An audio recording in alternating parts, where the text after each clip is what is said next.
शिवसेनेचे आमदार आणि नेते अर्जुन खोतकर आपल्यासोबत आपण त्यांच्याशी बातचीत करणार। अर्जुनजी, 2 दिवसापूर्वी तुमचं नाव होतं की तुमच्या गळ्यामध्ये मंत्रिपदाची माळ पडेल, पण ती पडू शकलेली नाहीये, तुमचं नाव आलं नाही, तुम्ही नाराज अशा चर्चा आहेत। बिलकुल नाही, अधिक जोरमाने कामाला लागणार आहे।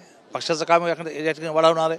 पक्ष देण्याची संधी पुन्हा तळागाळापर्यंत मला या ठिकाणी आहे। मंत्री झालो असतो तर कदाचित तिकडे अडकलो असतो, त्यामुळे आता मोकळा आहे इथे आणि अजून जास्त काम करू, जिल्ह्यात आणि राज्यामध्ये मराठवाड्यात पक्ष वाढवू। शिवसेनेचे बरेच आमदार आहेत ज्यांची पुन्हा एकदा लॉटरी लागली नाही, त्यापैकी तानाजी सावंत आहेत, अब्दुल सत्तार आहेत, प्रकाश सुर्वेंनी तर नाराजी जाहीर पण केली आहेत आणि हे दोन्ही नेते गावी निघून गेलेत आपापल्या।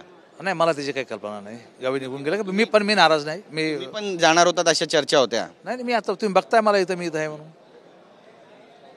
कुठलीच नाराजी नाही आणि एक कार्यकर्ते म्हणून काम करणार। 8 पैकी 5 वेळा तुम्ही निवडून आलात, पण विचार नाही केला पक्षाने। शिवसैनिक आहे, शिवसैनिक अशी नाराजी दाखवत नसतो। मी हाडाचा सैनिक आहे आणि काम करणार आहे। नक्कीच पुढच्या 2.5 वर्षांनंतर खांदेपालट होईल असं एकनाथ शिंदे म्हणतात। ॲफिडेव्हिटवर त्यांनी लिहून घेतलंय आणि पहिल्या दिवसापासून ऑडिट होत आहे, त्यामुळे अशा पल्लवीत आहेत सगळ्या आमदारांच्या। 2.5 वर्षानंतर सुद्धा माझा निर्णय हाच राहील की शिंदेसाहेब जो निर्णय घेतील तो मला मान्य आहे। नक्की, धन्यवाद आमच्याशी बातचीत केल्याबद्दल। कॅमेरा पर्सन योगेश गुरवसह गिरीश गायकवाड, TV9 मराठी, नागपूर।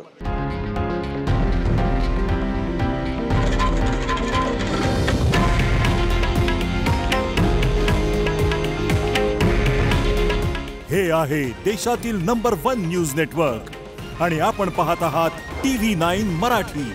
काळजी तुमची, हित महाराष्ट्राचं।